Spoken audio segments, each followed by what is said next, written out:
nanti yang kita pelajari, yang kita lihat, bisa masuk dan tersimpan di dalam otaknya kita sendiri.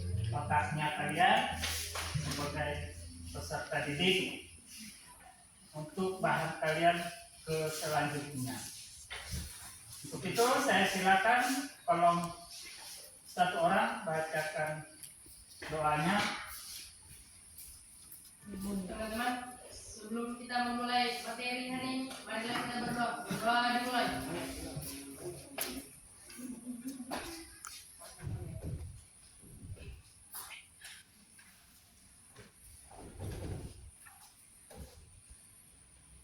Berdoa selesai.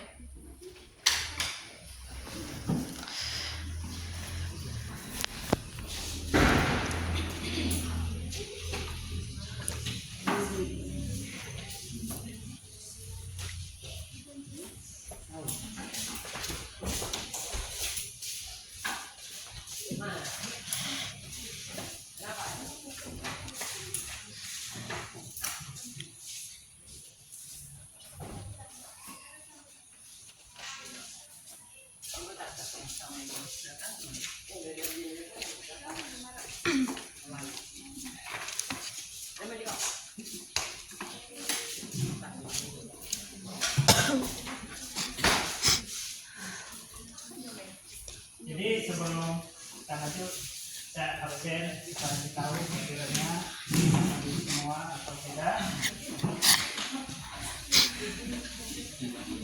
Yang pertama, Aira, Anggun, Aslan, Clara,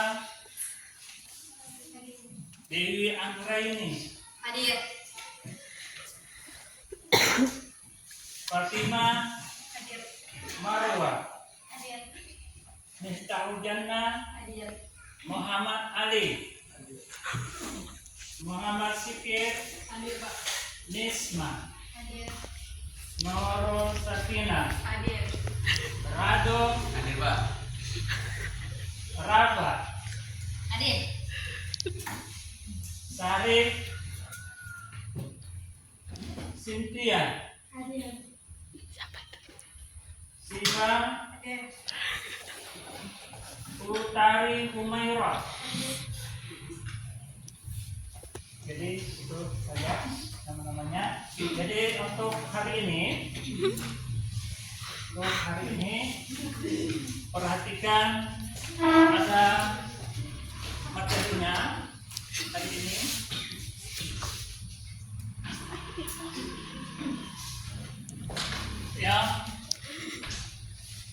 Yang pertama materi kita, sel sebagai unit struktural dan fungsional. Ya, itu yang pertama itu kompetensi dasarnya menunjukkan perilaku ilmiah, rasa ingin tahu, teliti sebagai wujud implementasi sikap dalam mengamati struktur organisasi makhluk hidup. Yang selanjutnya menunjukkan perilaku bijaksana dan bertanggung jawab dalam aktivitas sehari-hari sebagai wujud implementasi sikap dalam memanfaatkan organ-organ tubuh untuk kesejahteraan manusia serta memaksimalkan penggunaan organ yang dimiliki hewan serta manusia untuk menjaga lingkungan. Yang selanjutnya mendeskripsikan keragaman bagian pusat sel. Fungsinya adalah pusat pengendali semua kegiatan sel. Jadi inti sel mengatur semua kegiatan sel. Selain itu, di dalam inti sel juga terdapat DNA yang membawa informasi berupa materi genetik yang mengatur sifat suatu individu. Selanjutnya, pada beberapa organisme tertentu seperti tumbuhan atau fungi, sel-selnya memiliki dinding sel di bagian terluar. Jadi di bagian luar dari membran sel terdapat dinding sel. Dinding sel tumbuhan tersusun atas selulosa, sementara dinding sel jamur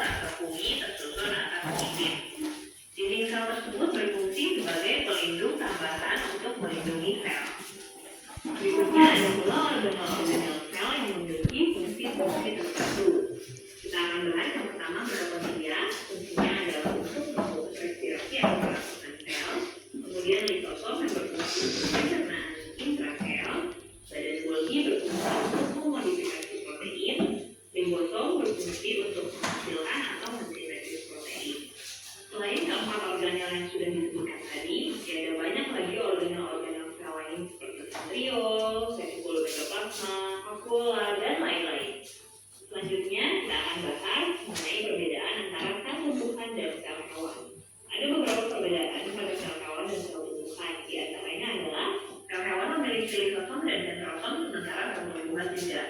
Lalu sel tumbuhan memiliki vakuola yang besar, dinding sel, plasida, dan kloroplas, sementara sel hewan tidak. Nah, untuk mengamati lebih jelas lagi, silakan adik-adik amati perbedaan gambar sel hewan dan sel tumbuhan di bawah ini. Sel tumbuhan bentuknya tetap karena memiliki dinding sel. Nah, selanjutnya kita akan masuk ke jaringan. Jaringan sendiri memiliki pengertian sekumpulan sel yang memiliki struktur dan fungsi yang sama lalu melakukan fungsi-fungsi tertentu. Jadi, ada sel-sel sejenis yang kemudian bergabung membentuk suatu jaringan. Jaringan biasanya melakukan fungsi-fungsi kehidupan tertentu. Jaringan terbagi menjadi beberapa macam. Pada hewan, jaringan terbagi menjadi 4 macam. Yang pertama adalah jaringan epitel. Jaringan epitel adalah jaringan yang berfungsi untuk melapisi permukaan tubuh. Fungsinya biasanya selain sebagai pelindung juga untuk sekresi dan ekskresi. Jaringan hewan yang berikutnya adalah jaringan ikat atau jaringan penunjang atau jaringan penyokong. Jaringan ikat ini berfungsi untuk mengikat antara jaringan satu dan jaringan yang lainnya atau mengikat organ satu dengan organ-organ lainnya. Jadi jaringan ini menghubungkan jaringan satu dan jaringan lainnya. Lalu jaringan hewan yang ketiga adalah jaringan syaraf. Jaringan syaraf ini berfungsi untuk menerima rangsang dan meneruskan rangsang ke sel-sel saraf berikutnya sampai dengan ke saraf pusat. Sel saraf ini terdapat hampir di seluruh bagian tubuh hewan. Kemudian jaringan hewan yang keempat adalah jaringan otot. Jaringan otot berfungsi sebagai alat gerak aktif. Jadi otot ini berfungsi untuk menggerakkan tulang dengan cara kontraksi dan relaksasi. Otot dibagi menjadi 3, yaitu otot polos, otot lurik, dan otot jantung. Fungsi dan perbedaan ketiga otot tersebut akan kalian pelajari lebih rinci di kelas 8 nanti ya. Berikutnya, jaringan pada tubuh terbagi menjadi 5 macam. Yang pertama adalah jaringan meristem. Jaringan meristem adalah jaringan yang selalu aktif membelah. Jaringan meristem sendiri terbagi menjadi meristem primer yang ada di pucuk batang dan pucuk akar, serta meristem sekunder yaitu kambium yang berfungsi untuk pelebaran batang dan akar. Jaringan tumbuhan yang berikutnya adalah jaringan epidermis. Jaringan epidermis adalah jaringan yang terdapat di bagian luar tumbuhan. Fungsinya adalah untuk melindungi bagian dalam tumbuhan. Jaringan ini biasanya tersusun atas satu lapis sel yang tersusun rapat-rapat. Jaringan tumbuhan yang ketiga adalah jaringan parenkim atau jaringan dasar. Jaringan ini berfungsi untuk melapisi organ-organ tumbuhan. Biasanya selain untuk melapisi organ-organ tumbuhan, jaringan parenkim ini juga berfungsi untuk menyimpan cadangan makanan. Pada daun, jaringan ini adalah untuk tempat melakukan fotosintesis. Selanjutnya, yang keempat adalah jaringan penyokong. Jaringan penyokong pada tumbuhan terbagi lagi menjadi korenkium dan sklerenkium. Fungsi jaringan penyokong ini adalah untuk menyokong tubuh-tumbuhan agar tetap bisa berdiri tegak. Kelima adalah jaringan pengangkut. Sesuai dengan namanya, fungsi jaringan pengangkut adalah untuk mengangkut. Jaringan pengangkut terbagi menjadi floem dan xilem. Fungsi jaringan floem adalah untuk mengangkut hasil fotosintesis dari daun ke seluruh tubuh tumbuhan, sementara jaringan xilem adalah untuk mengangkut air dari akar ke daun. Selanjutnya, beberapa jaringan akan bergabung dan melaksanakan fungsi-fungsi tertentu. Kumpulan jaringan tersebut akan membentuk organ. Tahukah kalian apa saja organ yang terdapat pada manusia, hewan, dan tumbuhan? Berikut ini adalah beberapa organ yang terdapat pada manusia. Contoh yang pertama adalah organ jantung. Jantung terdapat di dalam rongga dada sebelah kiri. Fungsi jantung adalah untuk memompa darah ke seluruh tubuh. Jantung akan terus-menerus berdenyut selama manusia. Ya, kerja sama. Habis itu, yang kalian lihat di bawah mikroskop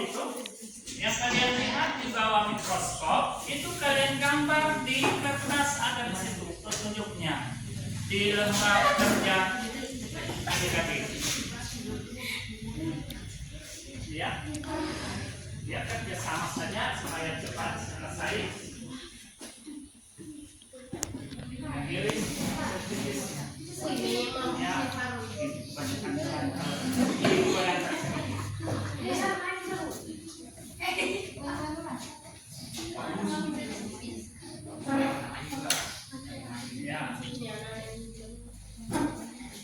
ini maunya pipet, darah pipet. Jadi apa yang bisa kita gunakan? Ya. Bisa semua kan? Buka mikroskop. Pasangnya.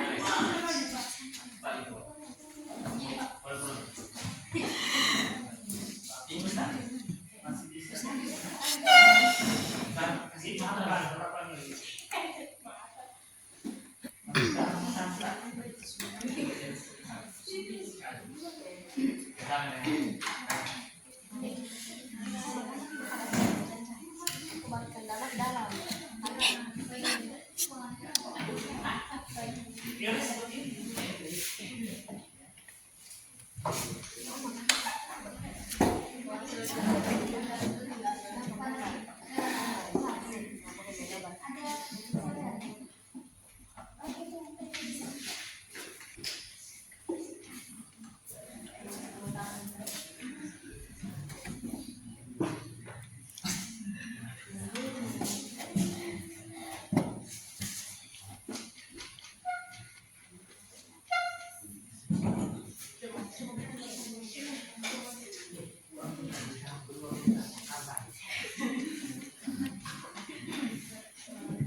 Ya, terima kasih. Masing-masing suara yang bisa tes semua irisnya supaya tahu. Gimana dilihat? Saya pertama lihat mana?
Yang serius, ya, coba dilihat masing-masing, lihat ada gambarnya di dalam. Jadi biar kalian yang tampak di dalam mikroskop itu lihatnya jangan tutup begini, pasang, jangan tutup begini. Cahaya itu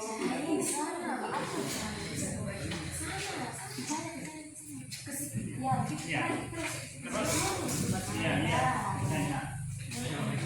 ya. Ini lihatnya kalau seperti ini susah lihatnya. Ini lihatnya dari sini supaya kacanya tidak terkelih, cahaya bisa masuk. Baru dituliskan apa yang kalian lihat di dalam mikroskop itu, kalian dapat tunjukkan apa yang di dalam. Iya.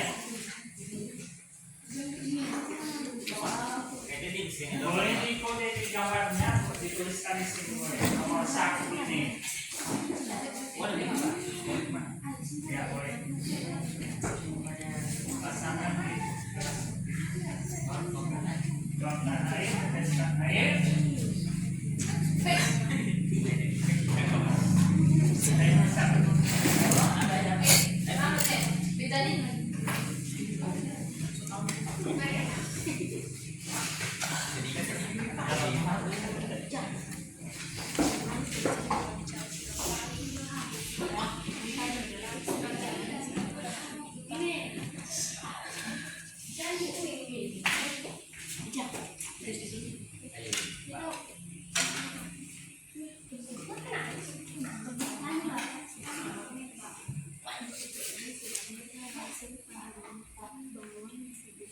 Ya.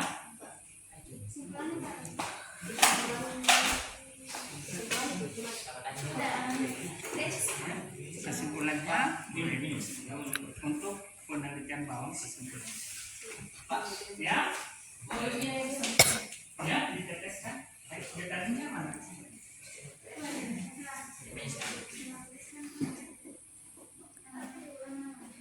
Explore kan?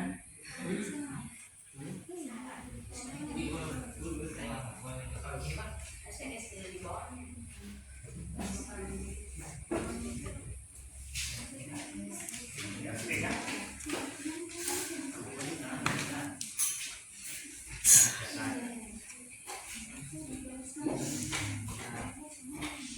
Ya, boleh lihat semua lihat di dalam mikroskop. Ya. Lihatnya apa? Jangan. Biasanya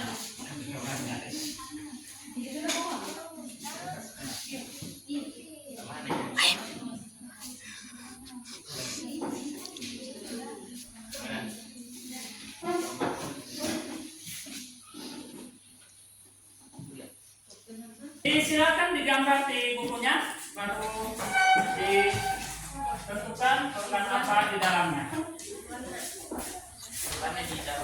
Kesimpulannya ditulis di bawah. Itu penelitian sel bawang merah. Jadi di bawah ada kolom penelitian, kesimpulan. Ini kesimpulan.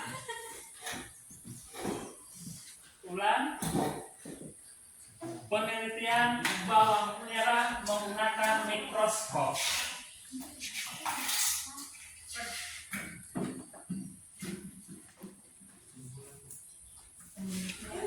Penelitian bawang merah menggunakan mikroskop.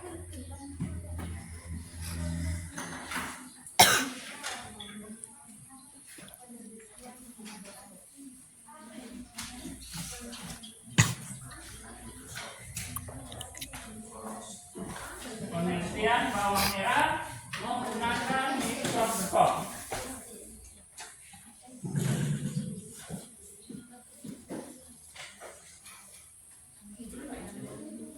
Sudah? Jadi ini ada tugas kalian kerja. Belum. Nanti sebentar.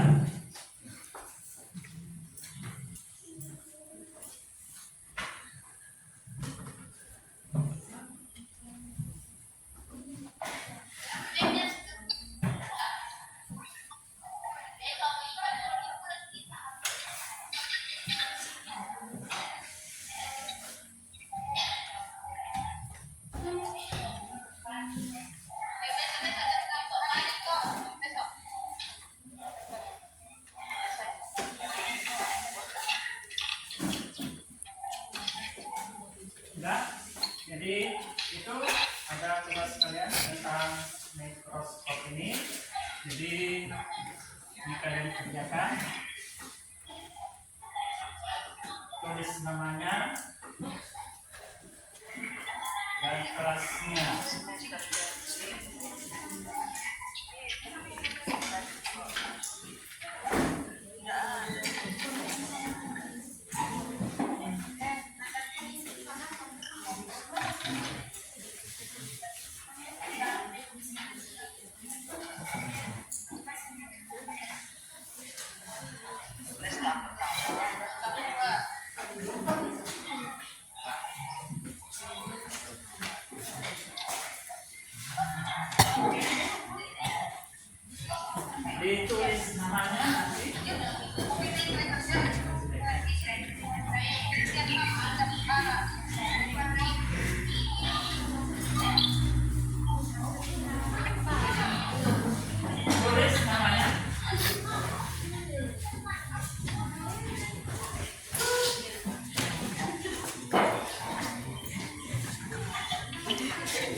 diberikan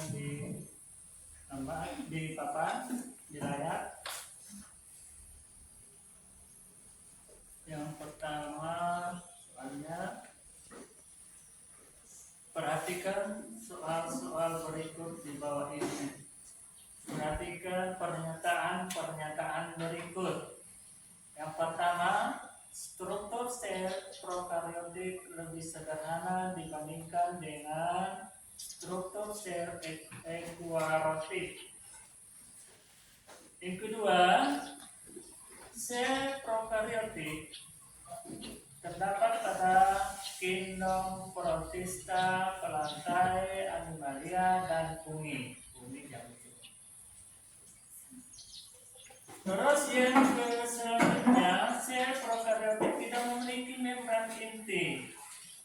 Yang selanjutnya, sitoplasma sel prokariotik tidak mengandung sitoskeleton. Yang kelima, sel prokariotik terdapat organisme multiseluler. Di pernyataan mana sel prokariotik terdapat pada nomor. Tadi ada videonya, tadi saya tayangkan tentang sel prokariotik.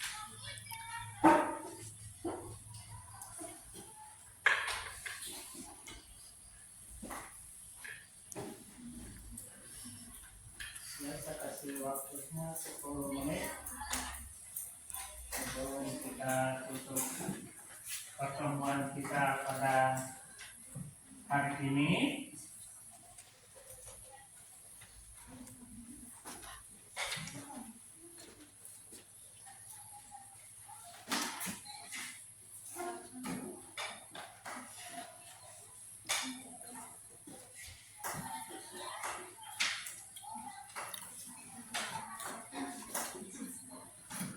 Sudah? Sudah siap? Sudah? Jadi sebelum saya tutup hari ini, pelajaran hari ini, saya kasih waktu untuk tiap-tiap kelompok memberikan kesimpulan tentang materi pada hari ini. Yang pertama untuk kelompok 1, saya silahkan dibacakan. Boleh berdiri, boleh duduk. Ya, baca di situ ya. Dengan menggunakan mikroskop, bagian sel pada gawang dapat dilihat langsung. Bagian bawah sel dapat kelihatan. Jadi dengan menggunakan mikroskop, bagian sel di dalam bawang merah bisa kelihatan seperti yang kalian lihat dalam mikroskop yang tadi itu. Tuh, yang kedua, coba kelompok 2 dibacakan kesimpulannya. Silakan, siapa yang bisa? Dengan menggunakan media dalam pembelajaran kami dapat melihat langsung bagian sel. Dengan menggunakan media pembelajaran, berarti mikroskop ini, ya, dapat melihat langsung sel yang ada dalam bawang merah. Ya, silakan yang kelompok 3 ada? Dengan menggunakan media dalam pembelajaran, kami tidak bosan dengan materi yang diberikan. Sistem organisasi kehidupan yang diberikan guru. Jadi itu kesimpulannya menurut kelompoknya masing-masing. Jadi sudah paham dengan, sudah ditahu apa saja yang terdapat dalam sel bawang merah ada dalam mikroskop. Jadi untuk hari ini, sebelum saya tutup, saya silakan saya tutup pembelajaran ini dengan mengucapkan Assalamualaikum warahmatullahi wabarakatuh. Pembelajaran hari ini saya tutup dan kita akan bertemu lagi di pertemuan selanjutnya. Silakan satu orang pimpin doa untuk kita pulang, supaya kita pulang jalan nanti tetap sehat dari sini sampai di rumah. Saya silakan. Ya, silakan doanya, pimpin doanya.